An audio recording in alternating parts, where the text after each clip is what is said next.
If you want the geek. There we go. We're recording. Thanks. So, guys, I just want to welcome you all to a new experience. Try seeing how this goes. If this goes good, I'll be doing this in the future as far as interviews and stuff like that. Whenever we can't do a live show. Yeah, like I said, just an experiment in the making. So, guys, welcome to Blown Pistons podcast. Experimental, I guess. Welcome. So, joining me, it's Gremlin Dave. And then with we have Jeff Lavin, Rob Ines. Hey, what's up? Hey, buddy. And then we have Tim, and I just drew a blank on the last name. Lucher. Lucher, thank you. Yeah. I was thinking it was something else, and I'm like, no, that's going to be wrong. I'm going to massacre it. So, No.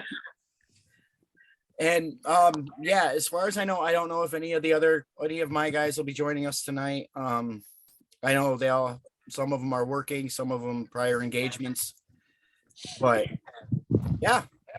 So welcome, you guys. Thanks for helping me out with this. Oh, you're welcome. So just kind of an introduction. Jeff Lavin, old X Games, YME Sports, and motivational speaker. I don't know what else you got on your resume now. Oh, I got a few other things, but it's all good. I mean, pretty much, yeah. Used to build snowboards with YME snowboards.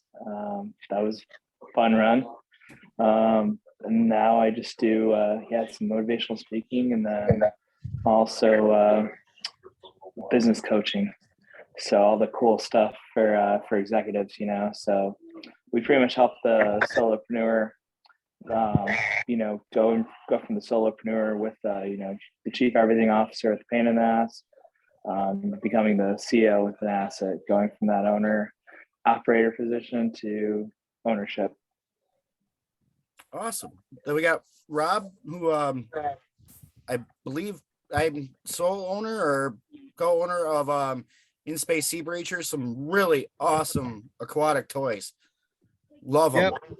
Yeah, I build a whole bunch of completely unnecessary toys that the world really doesn't need, that make more noise and probably more pollution and all the bad things that generally people frown upon, But they are badass. Exactly. I specialize in annoying toys for rich people. And then we have Tim from Full Throttle Texas, Hot Rod Magazine. Loves, the car shows and the pictures and stuff that you guys do. It's just absolutely amazing on this stuff. Yeah, but you left it side. Fantastic. Thank y'all. We do our best. Hi, Lavin. Hey, what's up? And that was my wife. Hey, wife. Yeah, she had to come in and say hi to Lavin and let me know that I forgot the dog outside. Don't you know to lock the man cave? You've got to lock the man cave. Hi, everyone else. Hello. I need to get my own man cave going. You really do. Which, like I was talking to Tim earlier, we're looking at this summer buying a house of our own and stuff, and trying to get everything going. And if my garage was cleaner and in better shape, I would have done it out there. But unfortunately, since the winter time, I've just been throwing crap out there, and it's been filling up and looks bad. It's gonna be pretty cool too. Yeah, it is. We've actually got kind of a blizzard coming in. Good times. Now I'm sure you have an agenda of things you want to talk about, but am I allowed to air a grievance? Is it too early to air a grievance? No, go ahead. Okay, so I have had a shit day, and here's why. And maybe your guests can help me, because I have a 1959 Cadillac Coupe de Ville. I actually have two of them, and I've been planning on painting one for about the last 6 months. So I've shot test panels. I've looked at it in different lights. I've gone through candies and metal flakes and you name it. When you're painting a hot rod, you spend a lot of time and all about the preparation. And I've got a good painter and I got everything. So today was game day. Today, we laid down the paint. And it turned out like dog shit. Like, it is horrendous. And maybe someone can shed some light on why people don't choose to paint their hot rods this particular color. Which What color is it? Okay, so I have never seen a hot rod in this particular paint scheme, and I now know why. On a test panel, it looks awesome. But so it is metal flake, big metal flake with candy pink. So it's like, and the test panels, it took me about 4 test panels to get this looking absolutely amazing. Like you can see it from the moon. So we used a whole bunch of different intensifiers and candies and house of colors and you name it. There's a whole bunch of different products. So eventually I got the system that I wanted. And then we went to shoot it, and it just got so dark so quickly. And instead of having a pink Cadillac, I now have a purple Cadillac. And Oh, wow. I'm pretty pissed. I'm pretty pissed. Like, is it really far off? It's offensively far off. It's like, I can't even believe it came out of the same paint can as the test panel that we shot. But that's candies for you. They just get darker and darker. And unfortunately, it went from pink to purple. So I'm pretty sad right now. I'll send you a picture, and I don't think you'll disagree. It looks horrendous. Yeah, I'm kind of curious because honestly, I myself, I like purple better than pink, but Well, see, some people do. And I get if you were going for purple, that's fine. If you were going for magenta, that's fine. But I was going for metal flake, offensive pink, and I got magenta. And I'm pretty upset. All right, that's my grievance. I just wanted to air that. If anyone has any suggestions or ways to calm down, like I need a meditation, because I've invested a lot of money and time, and it just turned to shit. And I'm pretty sad.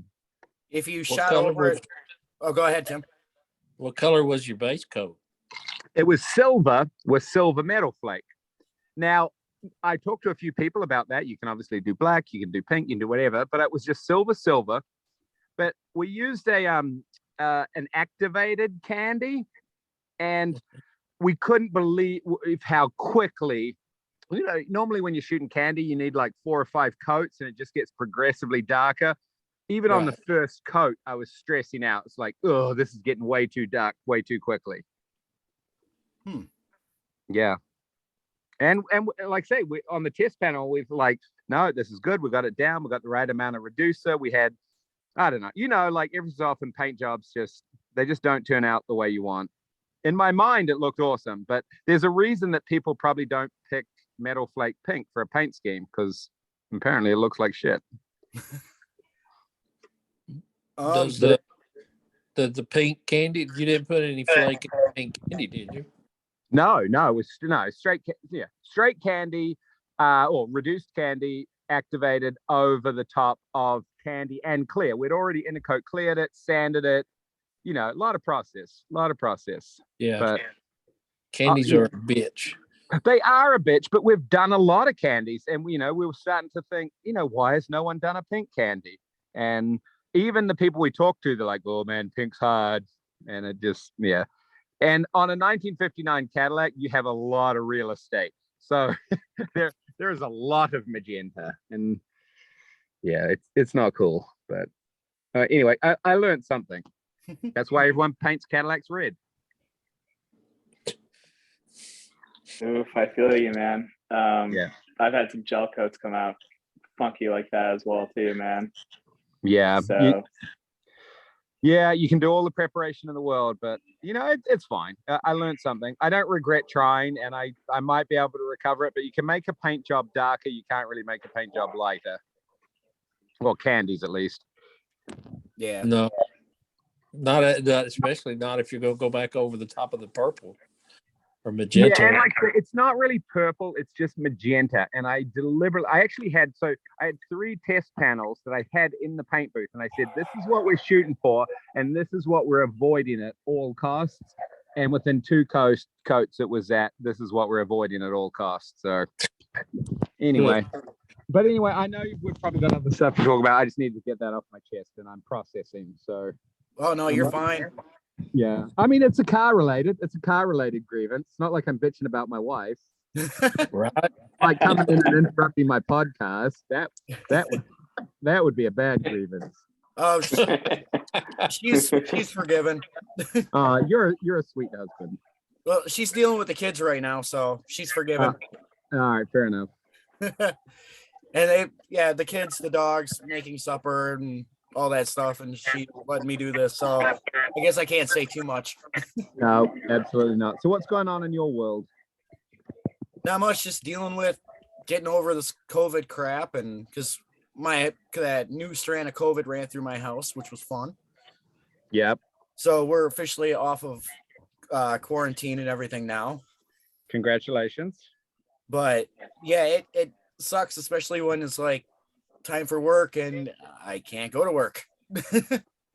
Yeah. Well, at least we got Zoom. Yeah, true. Well, I mean, like I said, I was done last Wednesday was my last day of the whole quarantine crap. So it's been nice to actually be able to be out and about and be negative on that. So all good. Excellent. Yeah, I think that ran through. A bunch of my friends out here. I'm visiting in Maine. A bunch of people got hit with that too. My folks just got over it too, and then 2 or 3 of my friends had it. So it's been going around.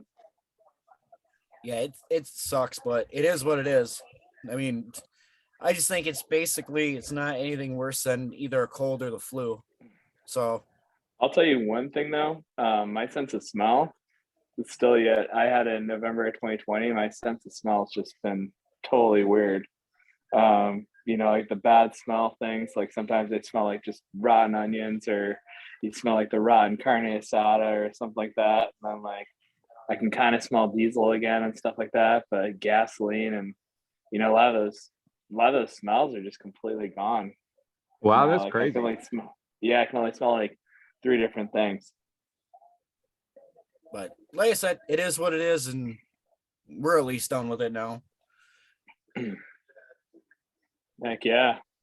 So, but other than that, there hasn't been a whole lot going on. I haven't been able to touch the car or anything lately. It's been just sitting out in the driveway, and I was looking at it today and it's like, oh wow, I could probably get it started up, and then we started having a blizzard roll in, so it's like, I guess I'm not doing that.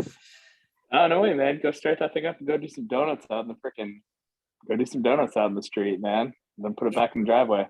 Yeah, I won't be able to get it back up my driveway. I've got like a 30-degree grade at the front of the driveway, so if it snows, it ain't going.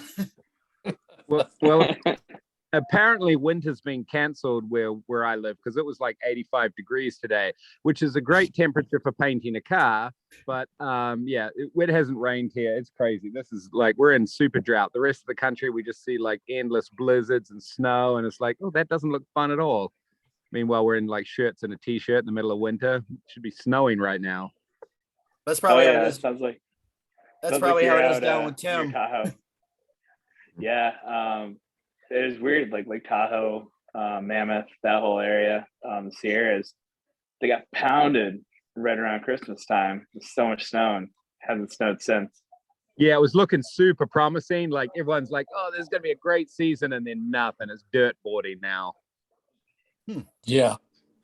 Now we had the ice and snow deal last week, and this week it's been steadily getting warmer. It's been like there's 75 right now out here and the sun shining. So, but there's a cold front supposed to come through tonight or tomorrow and drop the temperature down to 50 degrees. So it ain't no big deal. Just stick your finger in the wind, and no matter what it's doing, it's going to change. Yep, exactly. Adapt and overcome. That's the story of my last 2 years, pretty much. Yep. Mhm. Yeah, Well, you have to. Go ahead. No, you just have to. You just have to be adaptable. Yeah, if I have to listen to another person cry and give their opinions about why something is the way it is, it's just like, ultimately sometimes you just got to say, look, things are what they are. What are we going to do about it? Like, like a lot of you guys run businesses right now, and we're all crying because you can't get supplies and employees aren't showing up, and you can bitch and moan and all sorts of things, but all right, it's a different world. So you just got to say, all right, I can't do it this way. I got to do it this way. I can't build this. I got to build this. You just got to play to your strengths in any situation. And, And I think so many people these days, they're just trying to figure out the whys rather than the what to do about it, and I think there's so many armchair quarterbacks with so many problems in the world, when ultimately you just got to say, all right, if it ain't raining, well, we're just going to have to figure out a way to do something without rain, Mm-hmm. Same with COVID, same with everything, like everyone wants to sort of weigh in. And like I said, I don't know the first thing about what's causing this, who's in charge of that, where did this come from, but I know that, you got new problems when you run into business, new problems come up. What are you going to do about it? The quicker you can adapt to the new situation. I just bought some supplies, and they were 2.5 times what they were a year ago. And I'm like, what am I going to do? Not buy them? No, there's no option. You pay the money, you bitch about it, and you pass it on to the next guy. Mm-hmm. That's exactly right. Yeah, actually, it priced me out. But that's what killed my snowboard brand. One, we didn't have enough cash reserves to sustain the 6 months. We had a crappy winter. Then the supply chain just going through the roof. We couldn't make a competitive product, and made the tough and really, really tough choice and decision, but it's one that had to be made, and said, you know what, we can't go on. And this is the end of the road, and of all the things that take us out and all the storms we weathered, the stupid freaking virus is what's going to take us out. Thanked everybody for all the good times, all the good memories and stuff like that, and just said, hey, it's it's not goodbye, it's see you next time, or see you soon, with whatever we can do next, and then just kind of phased into more focusing on service-based models and stuff like that with what I do, and who I could bring with me. Yeah, you just got to move on to the next chapter and try and pick yourself up and learn what you can learn. And sometimes it's hard. Like, I've crumbled a few businesses in my day, and I generally take responsibility for that. And I feel okay about it, because I'm like, all right, I learned that. I shouldn't have done that. I should have sold this. I should have done that. But it's much harder when an external thing comes in and takes you out, because you're like, damn it, I really felt like I was playing a good hand here, and then someone comes up and flips the table over. So yeah, I feel your pain there. It's rough when you're feeling you're doing everything right, and the world just sort of throws you a curveball. Oh yeah, I mean, all you can do though is just kind of laugh at it. It's one of those things where, of all the things to end this business, it's a virus of everything else out there, but just laugh at it and move on to the next thing. Well, does that hurt the car show scene and stuff down in Texas with all that stuff? And I know the shows that you go to in that, Tim. We're a different breed down here. We really, most of them really don't give a damn about the COVID virus. It's more the cities that have stopped some of them from happening. But in the last 2 years, that's kind of just been put off to the side. I mean, shows haven't been, none of them that I know of them have been canceled because of, it's a new strain of COVID, or it's this, that, and the other. No, they're going, and there's thousands of people coming through the gates. So it's ridiculous. The one we just did, Turkey Drag in Lone Oak, Texas, here in December 3rd, that was, it was at a state park, and he had to limit the number of entrants that he had, but he didn't have to limit the number of people that came through the gate. And it was just ridiculous. There was people everywhere. So I think people view it different down here. I think it's just it's something that we're all going to have to deal with. And I think people are starting to realize that. So it is what it is, and we have to keep on living life. I'm sorry, you shouldn't have had to lose your job, or you shouldn't have to lose your business because of this. There's no reason really to do that, because it's just a virus. It's going to be here. We're never going to eradicate it. So you're going to catch it. I think around here, most of the people are pretty much just said to hell with it, and it's like, well, we just got to live with it. So I mean, it is what it is. You get it, you go through the steps, get over it, and life goes on. 100%.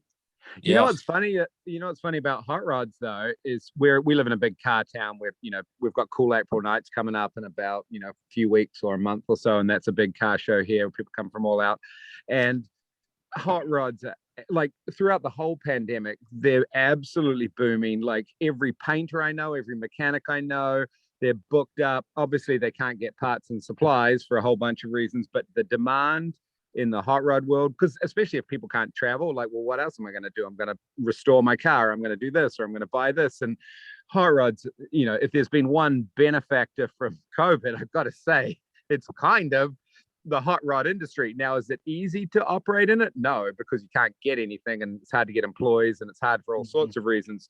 But the demand, like I tried to get an interior for one of my Cadillacs. So I called up Original Parts Group and they're like, oh, it'll be a year and a half. That's their back order on it. And I said, oh, you're not able to get stuff from China? And they're like, no, we make it all in the US. But they just said their demand, like everyone is building hot rods right now. Everybody I know, everybody's working on cars, which I think is cool. But yeah, it's definitely, it's sort of the go-to when people get stressed out. I think they put money in cars, which I'm a big fan of. Yeah. Well, cars are an asset. They're not a liability. So you can, it's kind of like you're investing in your hobby. So. Oh my God. Does anyone believe that line when you tell them that? Because I sell bullshit for a living, but that line, you and I both know you can always buy something for half the price that you can fix it up. But yeah. No, I bet it doesn't matter because I wanted a purple Cadillac. Oh wait, no, I wanted a pink one. You wanted a pink one. I couldn't find a purple one. Yeah. Well, you got one. You got to watch Barrett Jackson or the Mecum auction. Good right. Lord. Exactly. Insane. Yeah. I was just watching that one here.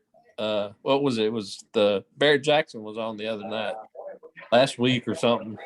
Anyway, we watched it and the price and what they pay. And what's really cool about watching those shows is the different genres or the different areas they go to. Like if they're in Arizona, like where they start off at, you can see that the hot rods are the main thing. The muscle cars and the hot rods sell good there. Then they'll go to the East Coast. You see the 32s and the T-buckets, things like that sell good out there. And then when they're in Florida, all the high dollar Maseratis and the Rolls Royce and the Mercedes, they sell good there where everything else is just on the back burner. You got to know your market. Yep. So it's just crazy. You know what else is super weird though? Like it's not just the hot rod market, because obviously everyone knows that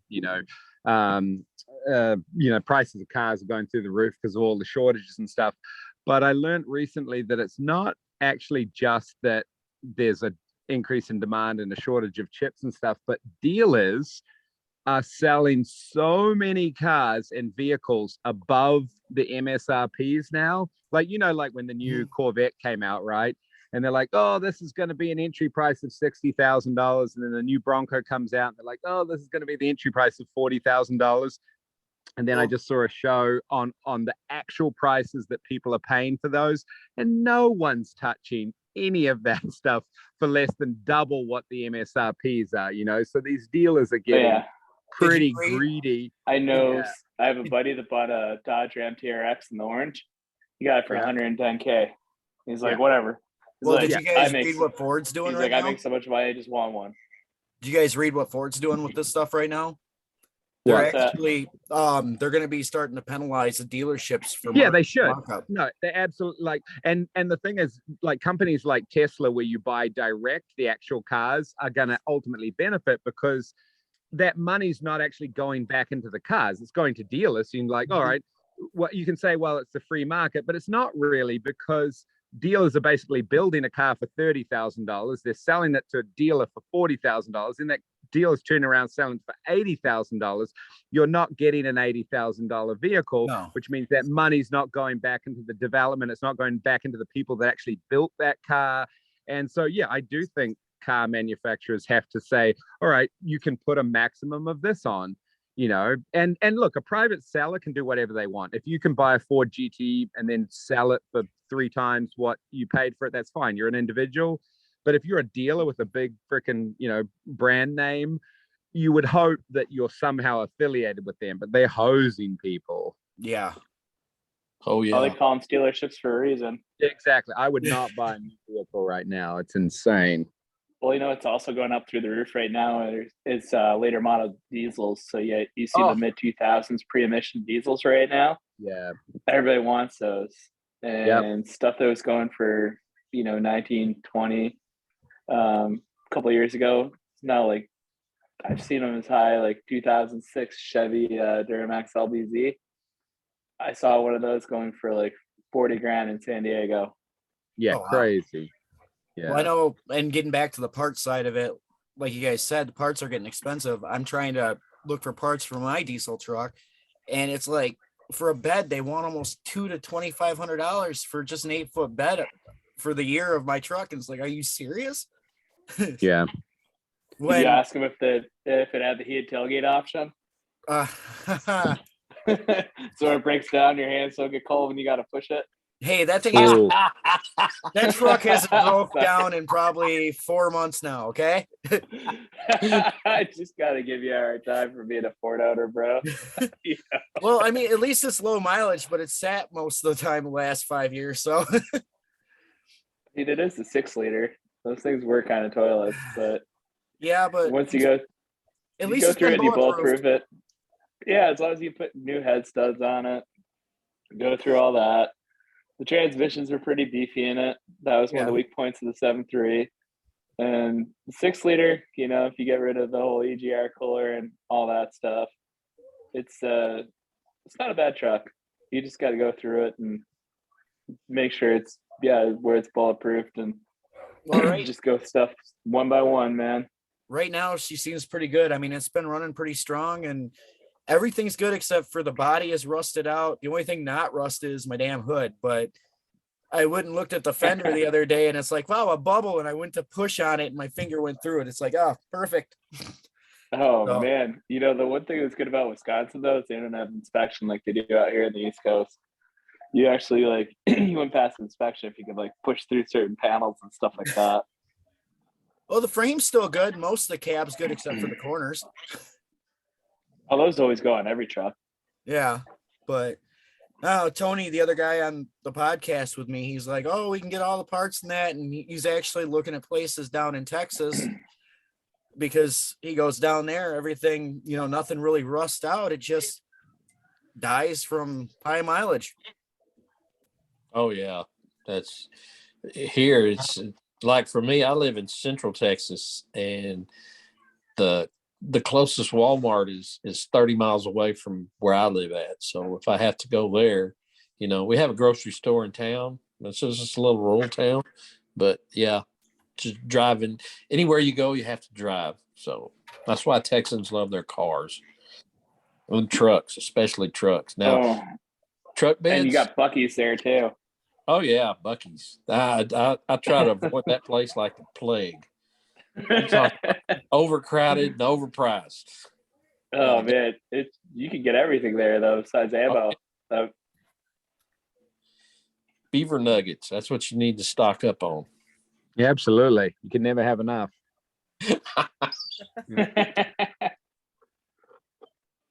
Oh man. Yeah, that's what I was thinking. But with some of the trucks and stuff there in the cars, you get a lot more of the paint peeling though, right? Like clear coat peeling and all that stuff. It's tough to find a really good clear coat down there. Sunshine beats the crap out of them. I mean, I got a 05 Dodge, and the paint was the clear coat was peeling off the hood. So I sanded it down, and I took and had it wrapped with our logo on the hood and the tailgate. When we were putting the wrap on the hood, she had to pull it up to readjust it. When she did, she pulled up all the clear coat on the other side of the hood. So I had to bring it back. I just took it to work, and we powder blasted it. And then I took it back up there and had her finish putting the wrap on it. But yeah, it beats the sun just beats down on it so hard that it eats it up. You think that Yeah. might pull the purple off my Cadillac if I put some decals on it? Maybe I can just pull that color out right off it. Leave it Man. out. Leave it out in the sun. Maybe go for a patinaed look. Or you leave it out in the sun, maybe it'll fade. And they say that exactly. Yeah. Yeah. Give it a few years. Yeah, leave her out in the sun. Leave her out by the beach for or one of those. Shoot, if you up by like Grass Valley or one of those spots, I mean, that kills paint, fades it. I got a E39 that I picked up from Auburn, E39 M5 that I've been doing some resto on. It's that beautiful onyx blue that BMW makes, but the clear coat's just every time I look at it, I'm like, oh yeah, more clear coat's gone. Like it's completely gone on the roof. The hood started out as a little patch, and now it's pretty much the whole hood. And, any of the flat surfaces, it's just all sun baked, and from the wind and stuff like that too. It's pretty rough on it. I know my Mustang's that way too. All the clear coat's like going away on it. The rest of the paint, the base paint is fine. It's just the clear coat is coming up, and I don't know if it's those early 2000 vehicles that just clear coat didn't stick to it or what. Yeah, there were definitely a few years and a few models that you just know. You see a particular type of Dodge and you're like, oh yeah, that's that. There goes it's clear coat. I've had a couple where the roof just literally peels up. But so I got another 59 Cadillac, and it's got a patina, like a rusty patina, and it's a resto mod, so it's got a new 6.2 6-liter LS engine in it, and it's such a cool patina that everyone's like, when are you going to paint it? I'm like, I would never destroy this. It's taken 60 years to create this patina. But, then a lot of people tell me, oh, you should clear coat it because it protects it. I was going to ask that. Well, but okay, so I have a few things about that. So the rust looks perfect. It's absolutely it's one of the, like every so often you see patinas where it's not quite right. This one's just money. It's just perfect. It's the perfect amount of brown, and it was originally white, so just works super cool. And I had a few people like, oh, you got to clear coat it, or it'll. I'm like, what will it do? And they're like, oh, it'll rust. It's like, this car is 60 years old, and it's got that, like I say, surface rust, but it's a California car, so it's not rusting, like maybe in another 50 years it'll rust. But a lot of times I've heard, you'll clear coat over the top of that rust, and that clear coat will just peel up with the rust, and then you can't unclear coat it. So I'm sort of, maybe if you epoxied it or something, I don't know. I've heard sort of mixed reviews on whether you should clear a patina or not. I like just leave it, let it do its thing. Okay, so I got to ask, do you have any of the sea breachers that have like the patina look? Yeah, we did one. Yeah, did you did? a picture of that? Well, the funny thing is, so a lot of times the great thing about being in the sort of hot rod business, or sea breaches are sort of like hot rods for the water, is a lot of times you will talk customers into a paint scheme that you've always wanted to do, but you just don't want to spend your own money on. So like a lot of times, customers sort of have an idea about what they want to do, but they're like, hey, have you ever thought about doing this? So I had, like, just after I got my 59 Cadillac and I had this amazing patina, I talked to customer in Germany into doing like a rusty patina version of it. So we had, we made it all look up like an iron shark, like the Nautilus I think rivet. I've seen that one. Yeah, it looked sick. So the funny thing was we did it. It looked awesome. And we put a satin clear on it, or like a flat clear. Looked kick-ass, and I put it right next to my Cadillac. Looked super neat, got some great pictures. But we ended up selling that boat to another customer, and he decided he didn't like it satin, so he clear coated it, or we clear coated it for him. Completely ruined it. It looked awful. Like, it suddenly looked, well, why would it be shiny? Like, it just didn't work. It didn't translate. So he ended up painting over the top of that. So a lot of times we'll paint the same boat 2 or 3 times. Yeah, I was just trying to go through Instagram because I thought that's where I seen it. I was kind of curious. Yeah, no, that I really like that paint job. Yeah, we're actually doing a stormtrooper boat at the moment. We got a guy that's super into stormtroopers. Now you think, all right, that's cool, a stormtrooper boat, but how do you do a stormtrooper as a boat? So we're like, do you want it to look like a spaceship? Because we've done a few spaceships before. And he's like, no, I want it to look like a stormtrooper. I'm like, all right, so how do you make a shark look like a stormtrooper? So we sort of me and the airbrush artist got together, did a few renderings, and it actually turned out pretty good. So I'll send you some pictures of that. It should be finished next week. Cool. Yeah, because I know some of the designs in that people come up with, or you guys come up with, they are really cool on those. Yeah, we take a lot of artistic license with them. It's just fun, like we're sort of like the rodeo clowns of the boat world, like nothing's too silly for us. Like, and that's what's, I think so many people when they're doing hot rods or cars or anything, they just don't take enough fun and creativity in it. Sometimes people take things too serious. Like you go to a marina and every single boat's white or maybe a very light silver. And I get it, it's more practical, but not everything has to be practical. True. I mean, that's how like the car world and stuff like that. It's nice when you don't see just a regular plain Jane, like regular color. It's kind of cool to see what these people come up with as far as their own ideas of how to do stuff. And, it's their own little world on the car, which is really cool. Yeah. There's a huge amount of creativity, and you don't have to spend a ton of money. I mean, obviously you can do the rat rod thing, and I know it's sort of been done to death, but I sort of like it when people don't necessarily do a rat rod, but they just try something. They try something you haven't seen before, and love it or hate it, I'll always respect someone for trying something that hasn't been done before. Win or lose.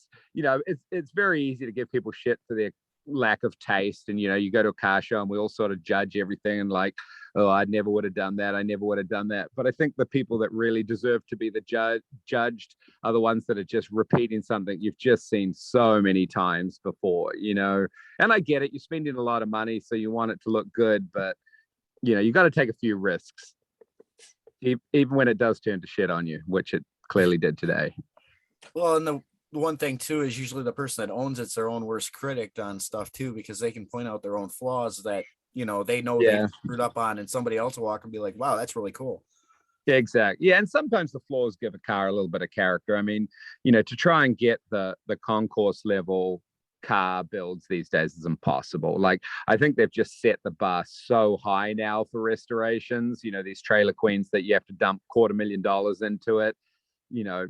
No one's getting to that Pebble Beach quality, except for a very select few. So you just, you take it, this is the best paint job I could do. This is the best interior I could do. I built this engine myself. I like those builds are the ones that are interesting, where people sort of got in there and got their hands dirty, I think, Yeah, definitely.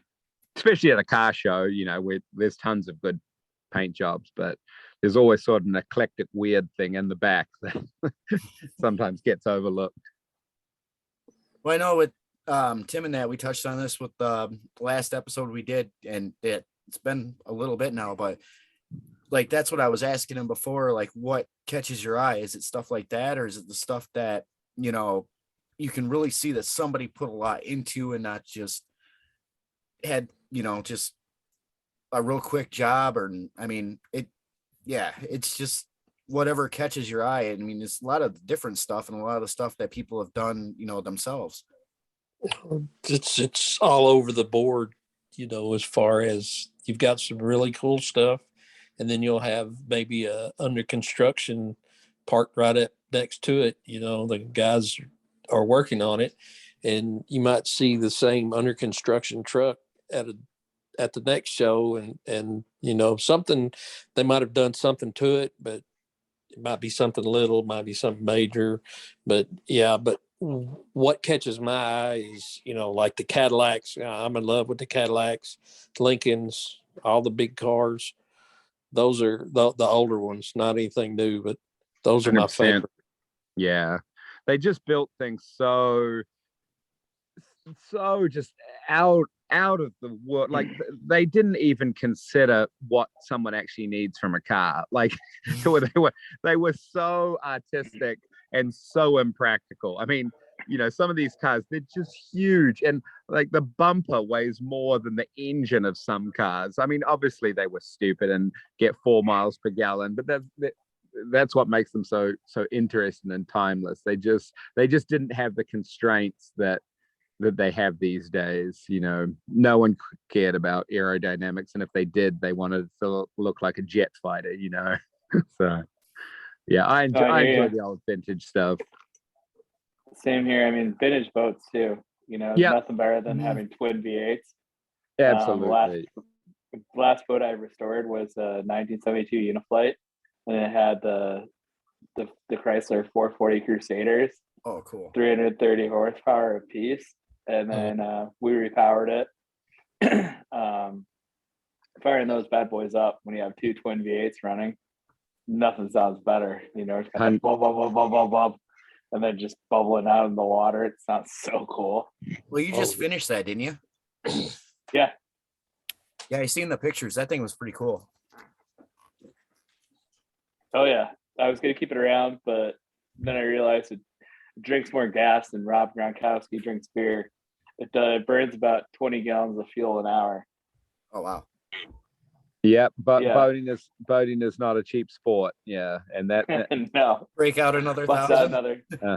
another 1,000, and you know, sometimes the most expensive boat is a free or a cheap boat, and that was a pretty cheap boat, and I learned my lesson. Most yeah, recently, guy offered me a E39 BMW convertible, or it's a E30, you know, the 80s BMW that everybody wants those right now. They're hot. The old 3 Series. Guy offered me for $200, and I'm like, there's something more than meets the eye for this. I mean, I could make a lot of money and sell this for parts, but I'm like, man, it's automatic. I'm like, I only like manual BMWs, and I was like, yeah, I don't know, man. I'm like, something's weird with the title. Something's going on. There's more than meets the eye. you didn't get it. Oh, I'm gonna go. I was gonna go up the next day and check it out, but I'll probably pick it up like later this week. Or I passed the buck off to my buddy, where I was like, he likes a lot of the older vintage Euro cars and stuff like that. And I was like, hey, here's this guy's number. He's got this car. Go give him a call and check it out. At $200, it's hard to go wrong. You know, the time Yeah, I mean, the time to buy it is when you see it. Because yeah, I don't regret a lot of the vehicles I have bought, but man, I've missed a lot of the vehicles that I almost bought. You know, like, oh, why did I hesitate on that? Yeah. You know?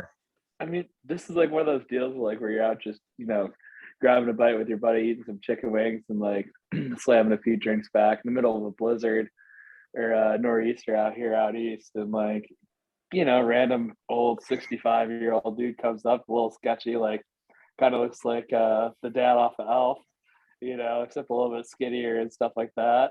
And you know, starts talking cars and stuff like that. Next thing you know, you're having a couple of beers at his house. He's talking about this other car that, you know, he could jump. It's sitting in the freaking what you call it, in the park and ride out there. And I'm like, oh man, there's just so many red flags. And after you kind of see the inside of this dude's house, I'm like, yeah, I don't know. This might be a stolen car, or it might not be. You know, Yeah, I hear there's a you. reason why it's $200. Where I'm like, yeah, you know, I just don't want Johnny Law like knocking on my door, being like, oh yeah, this came from Massachusetts, or this came from somewhere in Rhode Island, and it's totally stolen. You know, I thought about a super cool business model for flipping cars, right? And obviously, you know, people try and fix up cars and you clean them, and a lot of people will sell a dirty car and you just clean it and you make some money. But mostly when people go to buy a car, they're judging the person they buy it from and the neighborhood they buy it from, you know? And I was like, man, imagine if you went and bought all of these shitty cars from sketchy neighborhoods and sketchy looking folks, and then you take it and you get like a little old lady and a nice sort of, you know, thing saying, oh, it was my grandson's car or something. You know, that you could probably triple your money right there, just purely based on the presentation of private sales. Yeah, put it in front of like a nice house with with the picket fence, and you know. I really enjoyed.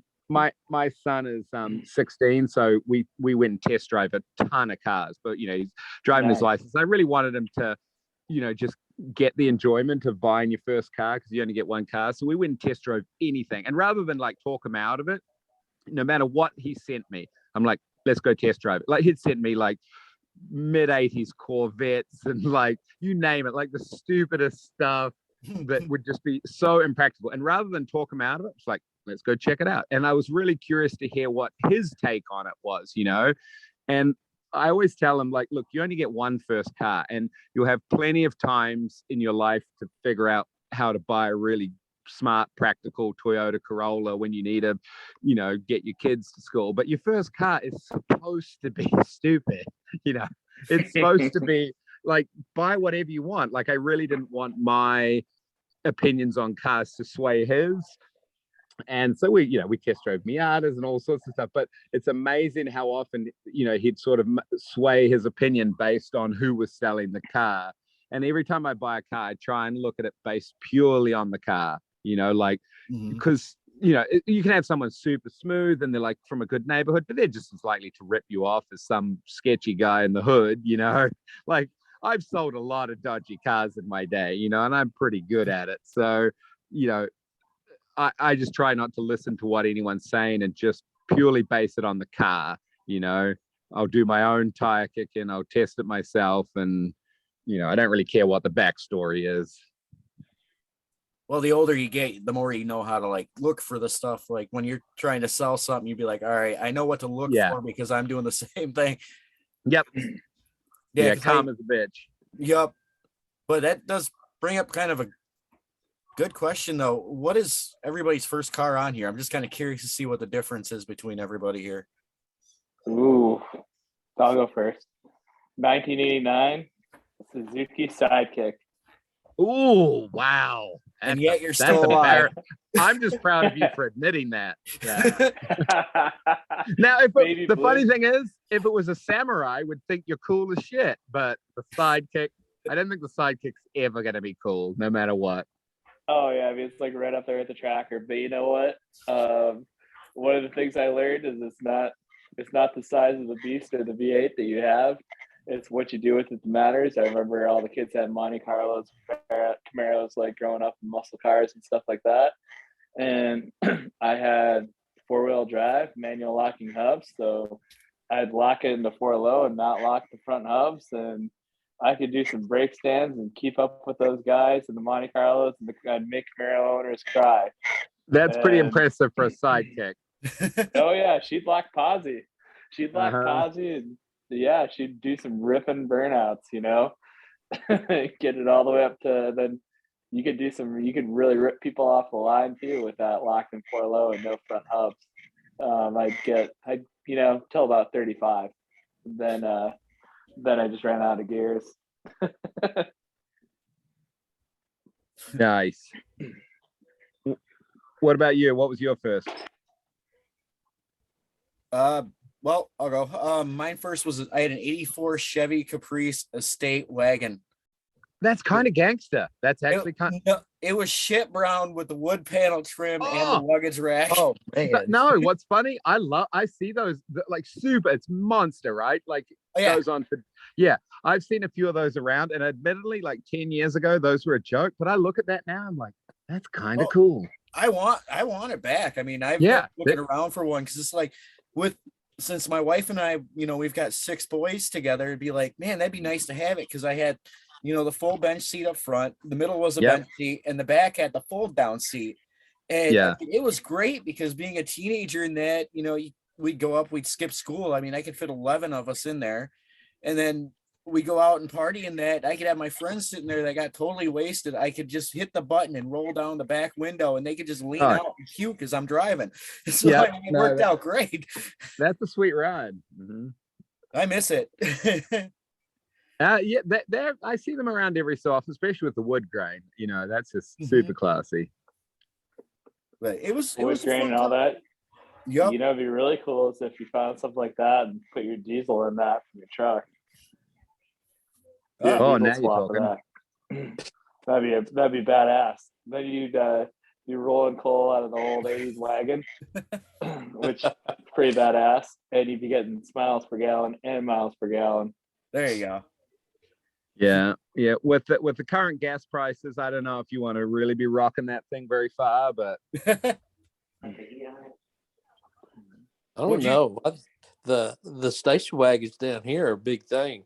I mean, the Roadmasters, the old Roadmasters, and the Chevy Impala station wagons. Those are I had a Catalina Safari. I think it was like a 81 or something, and it didn't have wood grain. So I went down to Walmart, bought a roll of that like wood vinyl veneer, that you line your drawers with. I think it cost me about $8, and I did the whole car in it. Looked so sick. Yeah, I love that thing. I paid $100 for that car. I love that thing. Yeah. Man. I don't know. My first car was a 68 Mercury Cougar XR7. Oh, that's pretty sweet. That was that's what I wanted. And back in my day when I was a kid, you had when you go to the grocery store, you get a box of cereal and it'd have a prize in it. It might have a Hot Wheel or something like that in it. And I remember getting one that had that car in it, the 68 Mercury or the Cougar to begin with. And that's when you see the back taillights on it, that's just what I wanted. Ever since I was a kid, that's what I wanted. It's funny you say that, because I think most kids, especially if they grew up like getting into cars, they knew what car they wanted. They didn't necessarily get the car they wanted, because obviously some of them were looking at Lamborghinis and stuff, but a lot of times, yeah, I always think it's cool when people bought the car that they always sort of dreamed of, or they had some story for, rather than just buying the car that their uncle gave them or something. It's pretty cool when you can actually get that dream car, especially that early, because it's super like cars. When you're that age, there's just nothing better. I mean, nothing. Like, that's all we did. Like, me and my friends, when we were 16, 17, would go to a party or something, and we wouldn't decide whose car we would take. We'd just take everybody's cars. Like, there was no way we were going to go not in our car. It was hilarious. Like, we would just drive ourselves. That's all we did. We just drove. Like, what are you doing this weekend? We're just driving. That's all we're doing. That's pretty much how my teenage years were, because I grew up in Rockford, Illinois, and we drive up to Janesville because there was a strip up there, and there'd be like 20 of us going, and nobody really rode with anybody. Everybody drove their own car up. Yeah, different days though. But like I said, it's super cool. My son, who ended up actually getting a Jeep, which I think was a cool, sort of a practical decision for him. But we go off-roading because I've got a Jeep too. Such a neat thing. Like, when your kid's got his own Jeep, and we've had to pull each other out with winches, and it's just, it's terrifying, the things that you end up doing. But it's really cool when you can do it with your son, because you can kind of teach him all the things that almost kill you. So yeah, here's what not to do. Yeah, but it's good. Like I say, it makes driving so much more fun, because one of the things that you notice when you have a 4-wheel drive, especially we live in a pretty small town, so there's tons of country everywhere and big hills and mountains. So, like, everywhere you're driving, they're like, I could drive there, I could go up there, I could go down there, and you do. Half the time you do, and half the time you shouldn't. But yeah, it's really fun when you look at, there are no roads. There's just places that you can either get to or think you can get to. So yeah, he's having a good time with that, and it's been pretty reliable so far, except he's bitching about the gas prices already. So what type of Jeep did he get? He just got a 2002 Jeep, Wrangler, the old school skinny body one. Oh, nice. The TJ. Yeah, TJ, and I've got a TJ too. Yeah. I've got a T. I like this. I like the narrow body ones. After they sort of got to the more boxy ones, and they're all just simple to work on. They're simple to work on. They're fun. I put a winch on it for him for Christmas, and it's awesome, it's really good to learn about a car that's simple like that. Whereas you buy something, anything after, much after 2000, you can't open the hood, unless you got the diagnostic and plug-in and all that sort of stuff. So you're sort of learning, a little bit about it slowly. Yeah, it's cool. It's got OBD2 and all that. I had a 95 YJ. Oh, great. Yeah. You had a 82 CJ before the YJ. I sold the CJ to get the YJ. Just, there was one of those deals where the frame was starting to rust out on it, and high school kid. And I was like, well, cool. Sell this and onto the YJ. Parts cost nothing. They're readily available, Oh yeah. Then it's just fun Straight motoring, six. and you can't go too fast in them. They're probably not the safest vehicles in the world, but it makes you drive a little bit more carefully. Yeah, it just makes you more situationally aware. Shoot, I went to that and I was like, wow, this is like a wide body sidekick. Yeah, there you go. CJ or like a YJ. I was like, oh my god, the freaking sidekick. I had that thing up on a couple wheels a couple times, and then went into the Jeep and I was like, wow, this is like way more of a stable platform. Yeah, And the getting center of just- gravity is pretty good. Yeah, getting like the same amount of trouble as I could with the sidekick. Although I got way more. I never got the sidekick stuck, and I got some hairy situations. That thing was a trooper, man. Like it had no balls. I mean, you could get up to 75, like max speed or something like that. But then I got into the Jeep, and I was like, oh my god, I was just getting stuck on, a few more things that I usually wouldn't get stuck on the sidekick. Do you have the Interesting. inline? Do you have the inline 6 or the 4-cylinder in that Jeep? Oh, my So one. the first Go ahead. In the YJ. YJ, yeah, the 2.5, and then I swapped it out with a 350. Oh, that's cool. Yeah. Yeah, we've both got the 6 cylinders in ours, and they're good. They pull pretty good. Yeah. Not going to break any speed limits. No, All right. definitely. What do you think my first car was? Take a guess.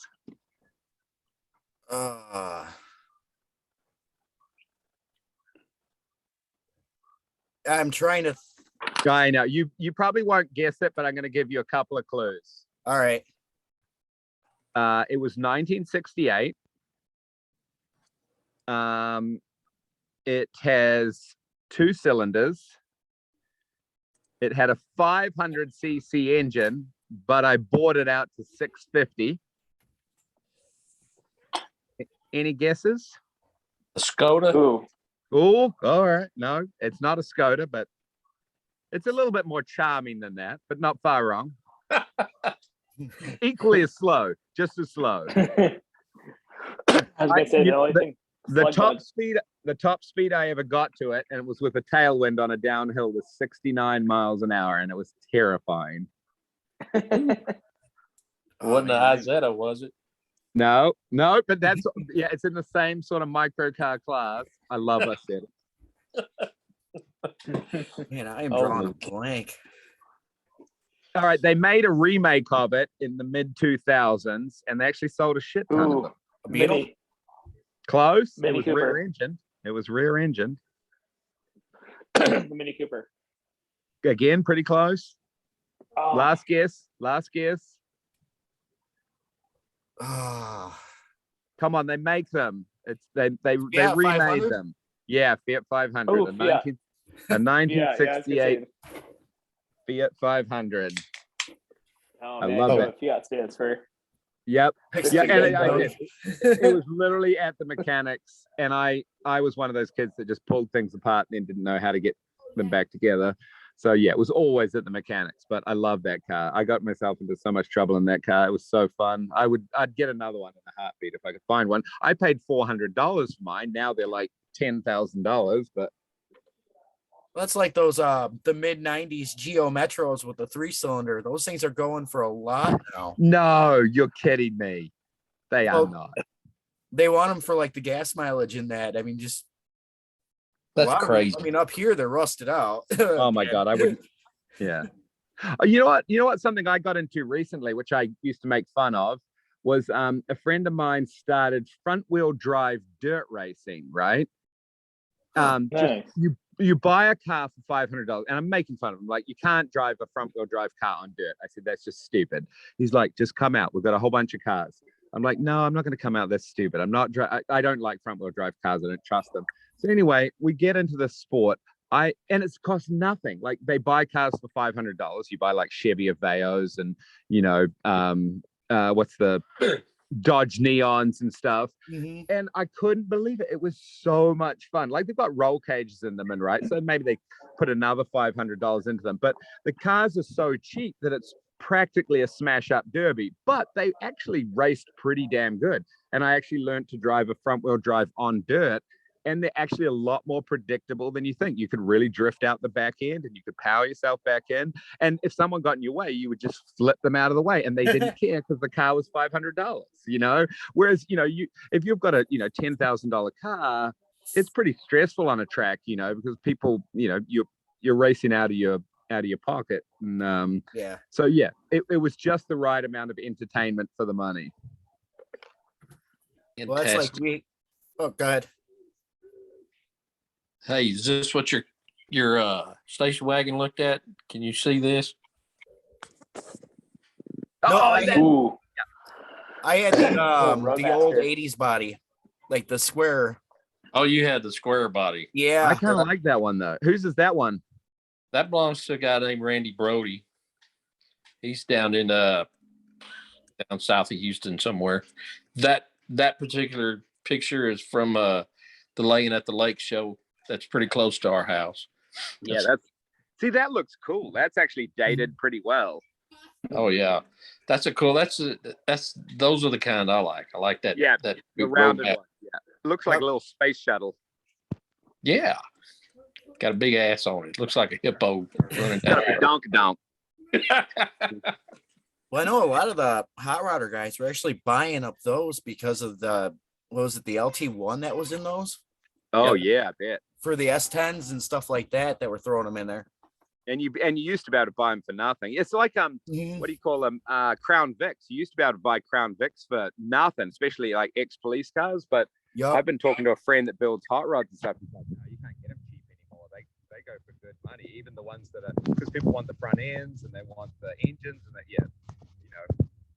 those guys had some good parts in them if you can get them cheap. Yeah. Well, I had one for a little while. I had a 04 Mercury Grand Marquis, and now I'm wishing I would have kept it. Mm.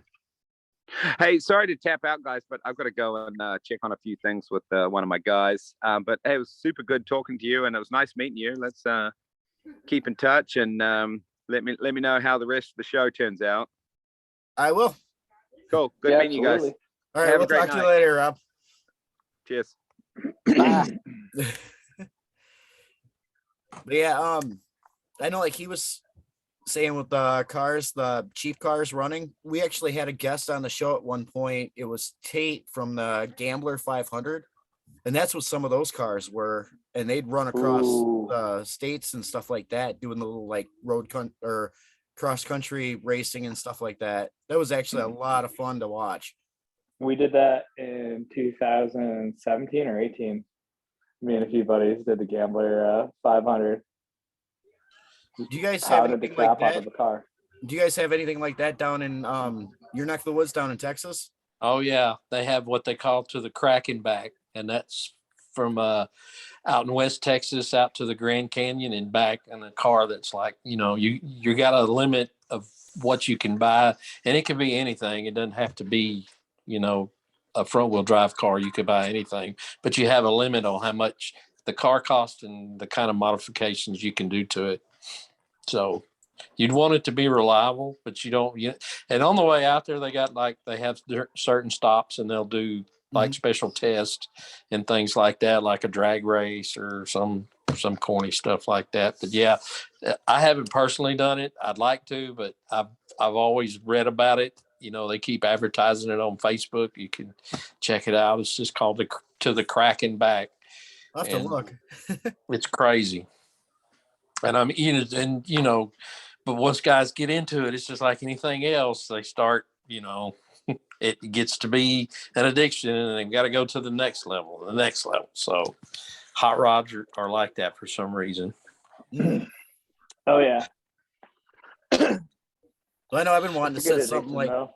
I'd like to set something like that up for blowing pistons. I think it'd be a blast to do that. Get out there and we'll throw a cheap car together. I had a friend that lived up in Chicago that I used to work with, and he said during the winter, you have a summer car which you put in the garage during the winter, and then you have a winter car that you drive during the winter because of the salt and all that stuff on the road and beating and banging. Well, they would race those cars on the street, like actual racing them on the street, banging into each other. They didn't care. They just throw. It was a throwaway car is what it is. They just buy it, use it for the winter, throw it away, and then get them another one next year. Yep, that's what we call the winter beaters. That's The it. winter beaters, the winter pounders. Shoot out here in Maine, we plow a bunch of ice roads on the ponds. You get the freeze over and stuff like that. And then we had full on race courses. We did that 3 weeks ago where we had shoot, I was out there running my Duramax for a few laps, but there's some STIs out there, Corvette Z06. Everybody puts their stud tires on there, and it was just super duper fun, man. Done that the last couple of years. We just plow a bunch of pond roads. It's so fun. Make mini race courses. Well, they got when we had Slide Society on, Lavin, Yeah. one of the guys that I actually work with, he's been talking about throwing on his car, doing the ice drags. He's got an 87, I believe it's an 87, maybe it's an 85 Celica, but it's the all-wheel drive turbo. And he's been thinking about doing that with that just for the hell of it. Nice. Oh. Send it. Y'all have the rally cross and stuff up that direction. I mean, it's not real big down here. Up there, I think y'all during the winter, it's a rally cross. Yep. Shoot, there's the New England Forest Rally, Mount Washington hill climb and stuff like that. It's super fun. Oh yeah, I know. I follow Travis Pastrana, and he's always off into that kind of stuff. Travis is pretty fun, man. I've hung out with him a few times. Have you? Yeah. And my buddy who plows the roads out here, he used to be Ken and Bucky's spotter, and then he was he worked for Ken's team for like, I don't know, the last 5 years or something like that. Mm-hmm. So it's crazy. You get in the motorsports world, or extreme sports world, just gets smaller and smaller and smaller. Oh yeah, that's a big circle of friends. Mm-hmm. I'm sitting here working while we're doing all this. Oh, you're fine. But yeah, I mean, it's all good. I'm really usually doing what we usually do at Shots from the Balcony. But yeah, around You here got the Miller Lite pie in there. we don't have a whole lot going on. I mean, just I think once in a while there's the lake drags, but that's about it. I mean, during the wintertime, everybody pretty much puts their car away, and that's about it until the springtime hits, and then the circle tracks go on. Well, that's when you get your snowmobiles out. Yeah, I forgot that's coming up too, right here at the lake where I live at. Yep. I mean, Lake Koshkanon, they do that. Hey, what's Polaris stand for? Huh. Pull off lake and repair in summer. Oh, yeah. I can vouch for that because I've had two. I had my first powder sled was the 800 RMK long track for running out. I ran it out in Colorado. Mm-hmm. And what happened with that? First one, I snapped the crank in half, but it started sounding like a diesel. Every time you'd rev it up to 2,000 or 3,000 RPMs, it'd wall itself back together. And then I just put a whole new motor in it and snapped it's called the PTO bearing on it, because on snowmobiles and stuff like that, you have centrifugal belt driven clutches. You have your primary and your secondary clutch.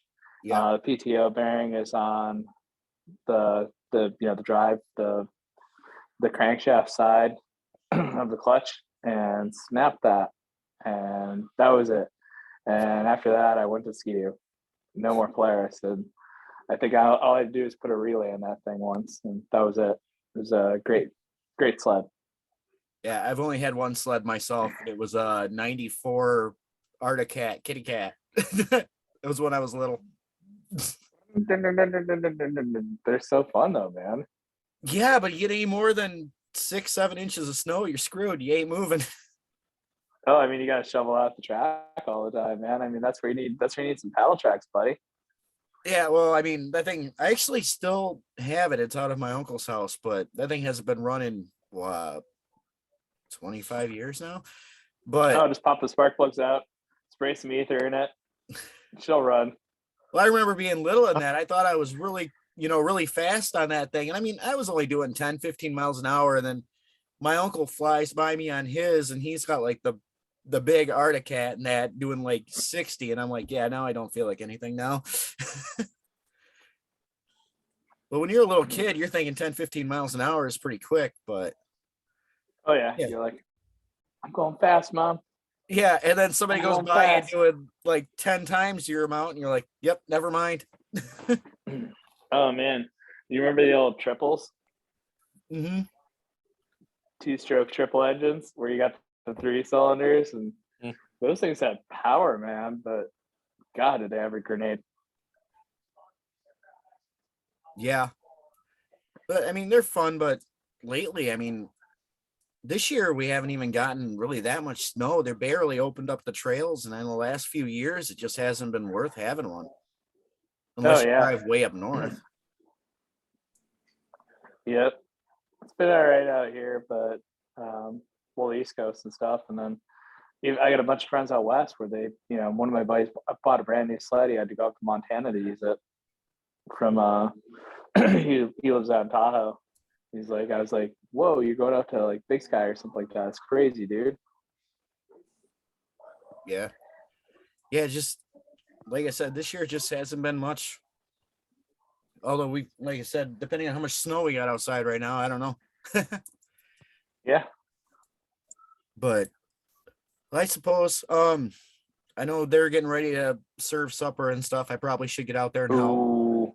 Yeah, we got some chili cooking up here. Elk chili. So Yeah, my wife made chicken teriyaki tonight. nice. Well, I'll tell you So, what. I know the next place I'm coming to visit when I come to Wisconsin. Give all your kids shit and eat some food and drink some of your beer and give you a hard time.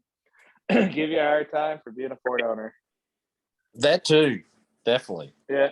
I mean, Yeah. at least you're not a Bears fan. Nope. But no, I mean, hell, any of you guys that I've met on here, you guys are more than welcome. I mean, even, Tim, you're ever up in Wisconsin, stop by and, go out for some drinks or something, or you have my wife's cooking, which she does really good at cooking. So, Fantastic. which I know we're actually going to be looking at going to Automotion at the Dells.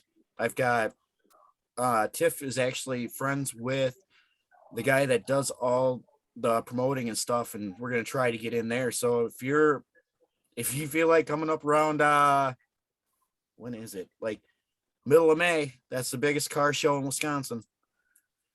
Fantastic. We've already, like I said before, though, our schedule's already a year in advance already made up. So I'd have to go back and check. I know there's a couple of shows we've got in May. We're booking another one where hopefully we'll be able to go to it. It's going to be in the Classic Truck Nationals up in, where's it at? I have to get on the internet to look. But we had another and it's going to be in October. It's like the last weekend in October, Halloween. We were already booked for another show that weekend, and I'm not sure if the other show is going to come up or not. It's still in the air whether they're going to be able to put it together. I mean, they did it last year, but the place that they did it at has sold. Richard Rollins, it was the Gas Monkey Bar and Grill is held it at. So, and now Gas Monkey Bar and Grill is no longer. It's called I don't even know.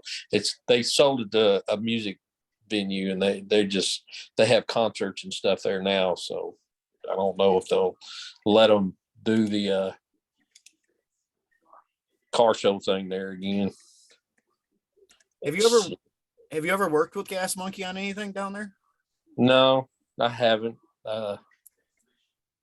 Not really. I mean, never. I caught pictures of the guys once about 3 years ago whenever we were at LST in down in Conroe, and I didn't get a chance to talk to them because when you go to those things, they got a crowd of people around them all the time. It's just like, nah, just have to, leave it alone. This thing here is in Gainesville, Texas, which is up on the border between Texas and Oklahoma. Okay. So, but like I said last time, now we've got our first show's coming up in 2 weeks, and it's going to be the LST in Conroe, and the guys from Extensive they set up. They'll be right around the corner from us. And so if you want to try to do something then, like do a mini broadcast or something, and see if I can catch up with them and get them on for you or something, or get somebody on. So, but like I said, we're going to set up Friday morning, and then we'll go from there. It's a 3-day show, so we'll be there all Friday, Saturday, and Sunday. Now, how late are you guys usually there? On Friday, we'll get there probably about 8, get set up, and then we're there till, it gets dark, 7, 8, whatever time it is. However many people are there until they kick us out. Friday night, they usually don't kick people out because they have stuff going on, but Saturday, they kind of move everybody out at about 7. And they don't want nobody inside the park. Gotcha. No, I was gonna say, just kind of remind me, and if we gotta schedule in a show, and we'll just do like a call in or something, call down and see how everything's going if you want. Oh yeah, we'll do that. That'd be the best thing. See if I can talk. And there's the House of Hot Rods. That's another. They're not on TV or anything, but they build some pretty cool stuff. And one of the girls that works there, her name's Samantha Markham. She was our centerfold for last year's LST edition. Her car, she's from up north. I forgot where she's from, but she's from up there. But she has a 77 Thunderbird that she built herself from the shop, and it's a monster. But anyway, those guys, she works with them. Okay. But Cool. I suppose I should probably get going here. It's been great having you guys on. Thanks again. Anything you guys want to promote real quick? I got a laundry list of stuff. No, go ahead. Oh yeah. I got all the sponsors that advertise in our magazine, Gearhead Coffee, Girl Trucking Apparel, Inspired Lifestyles, Coloring Book, Jesse's Performance, Dirty Leg Automotive Repair, Asphalt Canvas, which she does a lot of our t-shirt stuff. Jay the Painter, and his name says it all. He does custom paint. God's Garage, which is a outfit that if you have a car and you want to donate it, they give cars to women of that have soldiers deployed overseas and they need transportation. Oh, cool. So they donated cars, fix them up, and give them to them. Mini Trucking Apparel, Mission 22, that says what it is. Continental Social Club, and Cat Fink. She's another artist. So those are the people that advertise with us. They've been with us for a couple of years. So cool. Anyway, but yeah, let's get together sometime again and do up another one. Awesome. Jeff, you got anything you want to promote? Oh yeah, hold on. Snipe Services LLC will come to you where you're at. It's mobile mechanic service and marine service. So lots of cool stuff going on there, mostly in the Southwest regions, but you never know. Give us a call. There's never there's never any project that's too big or too crazy. Then my book, get-awesome.com, and beautiful people from Wisconsin. Got to give you guys a shout out. I'm not sponsored by New Glarus Beer, but love my Spotted Cow and wish I was drinking one right now instead of this Miller Lite. But yeah, still awesome. So when you guys are out with the snipe thing, do you go help people do hunting with them? What's that? Do you guys help them hunt them? The snipe hunting? Oh yeah. Oh, snipe hunting? Yeah. Yeah, snipe hunting for cars or boats or all those picture flippers. No, it's mostly mechanical stuff these days. So it's pretty cool. Snipe Services, we come to you. It's snipes. It's in reference to the deck, below the deck. That's called the snipe on a boat, and it's my friend that created it. He was in the Navy for like 15 years. Awesome. Well, I guess I can throw out our sponsor, which actually I'm gonna save that. I'll edit that in later or have Hammer edit that in. Otherwise, so I'll murder it. So, but thanks again, guys. It's been great having you on. Hopefully this all works out correctly because as soon as I get done with this, I'm gonna figure out how to save it and get it sent to Gary so we can get this on. Awesome. So, and as soon as I get it out, I will let you guys know. That way, you know, you can promote it also, and we'll have it promoted, and you guys can share it and stuff like that. Fantastic. Sounds good, buddy. So, with that being said, guys, I will talk to you guys later, and I guess we'll schedule something. Let me know when the exact date on the car shows again, and then we'll get something moving there so I can schedule that with my guys, and we'll get that moving. And you guys have a great night. Appreciate Thank it. you, man. Yeah. All right. See you guys later.